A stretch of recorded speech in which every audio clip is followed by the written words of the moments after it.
Welcome to the Serendipitous Rebel podcast. I'm Wendy. And I'm Crystal. This podcast is for the adventure-loving, purpose-driven, action-minded, authentic, and rebellious entrepreneurs. Just like us. And just like you, we are trying to figure shit out.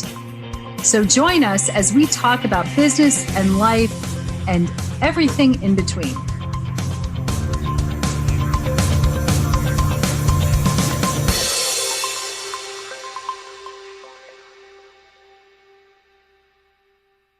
Hello, everybody. Welcome to the newest episode of Serendipitous Rebel podcast.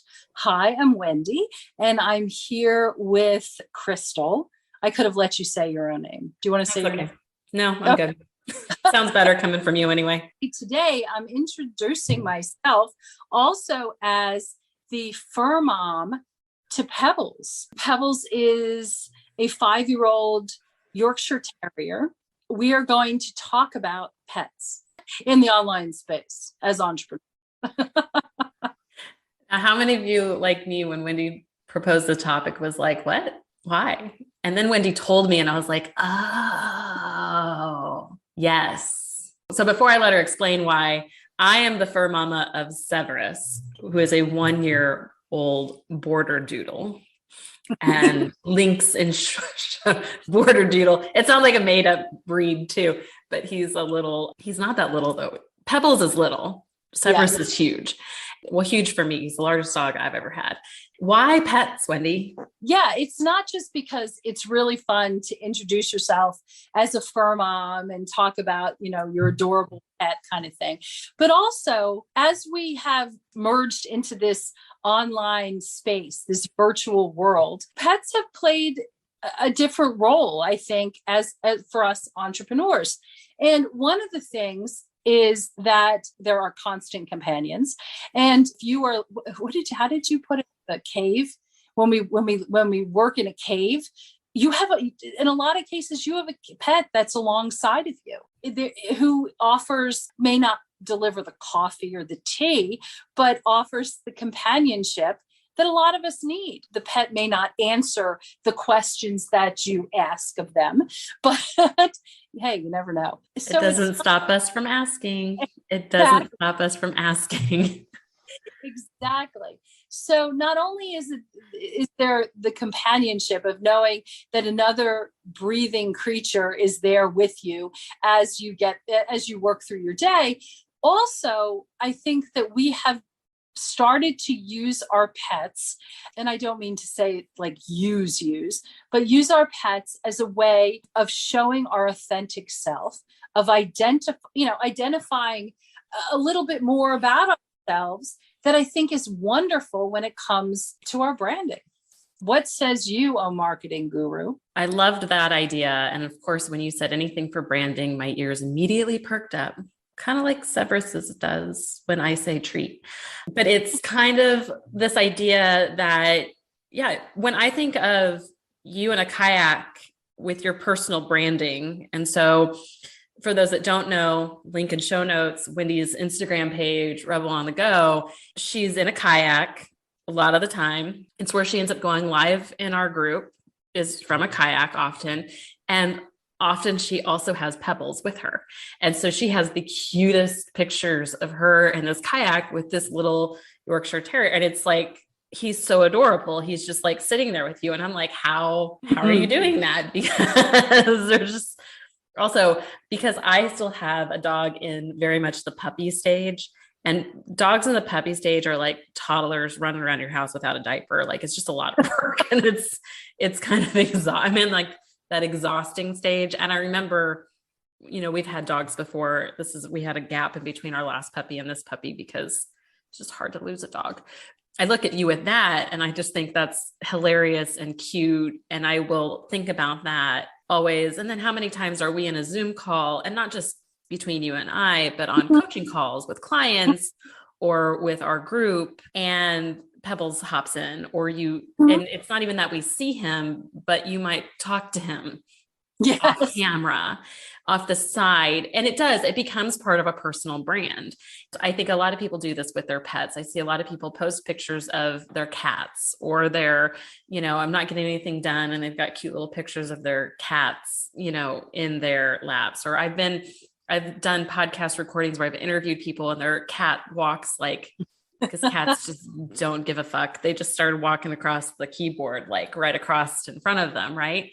It becomes cute. It becomes, and I don't want to say gimmicky because gimmicky sounds unauthentic, but I think we do. And especially when you are fur moms, you do start talking about your pets like you talk about your children. They are a member. I mean, they are in our family anyway. And I know for sure Pebbles is in yours. In fact, the hierarchy might be Pebbles up here, kids down here. Sometimes it's that way in my household. And for those who can't actually see, here Pebbles is, I don't know, forehead height. And the kids could be somewhere around the gut. Yeah. Like the dog is just definitely has a higher hierarchy sometimes than the kids. Yeah. And so when we talk about our personal lives, which if you've ever heard me speak about your personal brand before, you need to talk about your personal. That doesn't mean you need to verbal vomit your entire life story, but people need to see you as a human still too. And I think our pets humanize us a lot. Oh, there's no question. I've seen, in addition to dogs and cats, birds, some really gorgeous, all of a sudden a bird flies by. It's like, oh, wow. Or the pet hamster or the lizard, oh my gosh.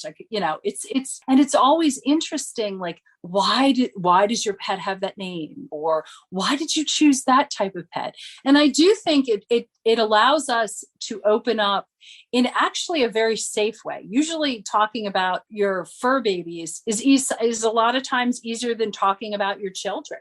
A lot of people don't want to get into personal things about their kids, which I completely respect. It's hard not to hey, this is my adorable, my fur baby. And I do, let's see, we both know an entrepreneur whose dog likes to sleep a lot and you can hear the dog breathing. It's like, oh my, what's that? You hear the dog snoring in the background. Yeah. I love that we've gotten to the point where pretenses to a large extent have fallen by the wayside to really allow us to open up and be authentic. I'm happy to be known as Pebbles' mom. Yes, Pebbles kayaks with us. And a lot of the times you may see him on my husband's kayak sort of floating behind me. Yep. Something, or right there with me. And I'll tell you, why does he do that? Why does Pebbles do that? Because Pebbles, even though I don't think he likes to kayak, I don't think he likes the need to have to worry about balancing. He wants to be with us. So it's all for the love of us, which is so sweet. I think that there's good ways and not so good ways of how you go about incorporating your family treasures into your branding. I would assume you think that as well. Yeah, I think, everything in moderation. If every post is about your dog, then I don't think you have anything else of substance to talk about. I've seen that. I have seen that. And I am judgy on that. But I also am judgy of people who overshare on their kids and just overshare their personal garbage in general. I think that I bet that there's a balance, like with everything. And I think you touched on something interesting too, because I think it is super funny how our pets reflect our personalities. It's like how some people start to look like their dog after a while. You know what I mean? Or they're like how spouses start to look like each other after a while. When I think about pets and I think about I think about pets' personalities and I think about how it relates to their owners. I think that that's really interesting because I think Pebbles just wanting to be out in the water because he loves you and because it's a belonging and it's yes. And that's like 100% you. And he is just very lovable and very like kind of chipper, but also does his own thing. He's just going to kind of go do his own thing sometimes. Yeah. Yeah. Very true. Yeah. And what I think is really important, sometimes it's a safer way to project you, because you can make that projection of yourself onto, and it may not just be a projection. It may be that your dog is a reflection, but nonetheless, it's safer to say the importance of belonging, and you can see it in my dog, than for me to be super vulnerable about my need for belonging. Completely fair, because there are things that again, it becomes relatable, because you brought up the dog that snores in the background of our friends' videos, and that's hilarious. I have another friend who's an entrepreneur. She has a little beagle, and this dog carries its bed around with him everywhere.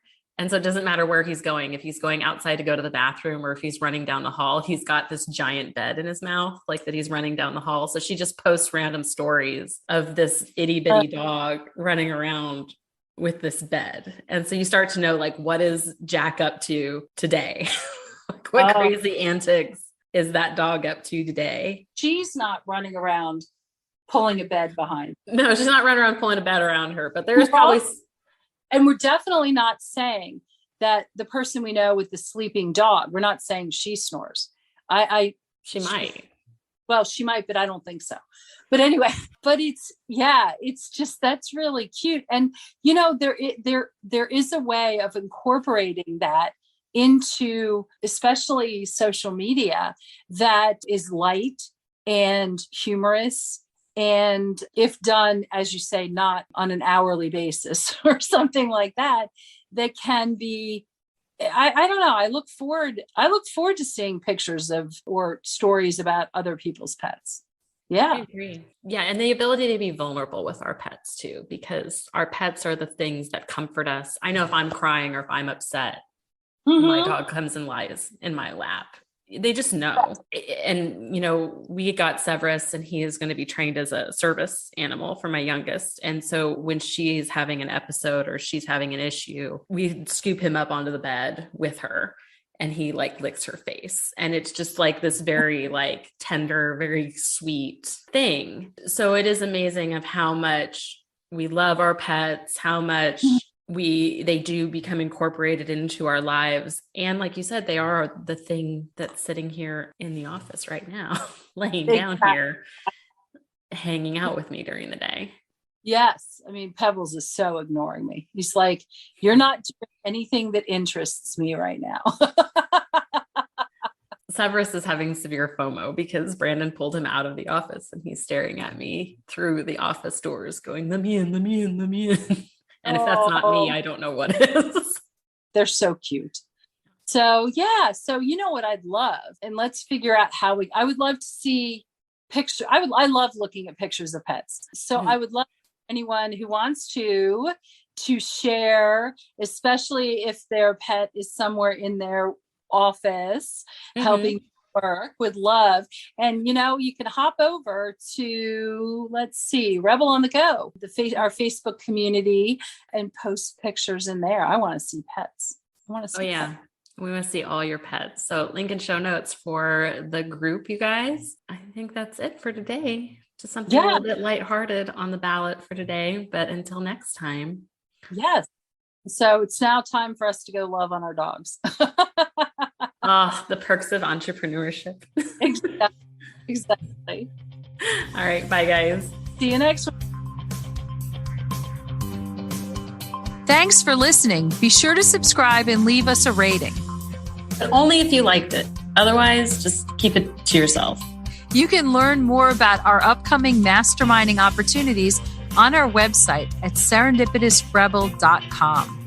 And if you have topics you'd like to hear about, be sure to submit them on our website or DM us on social media. Hey, see you next week. Bye. Bye.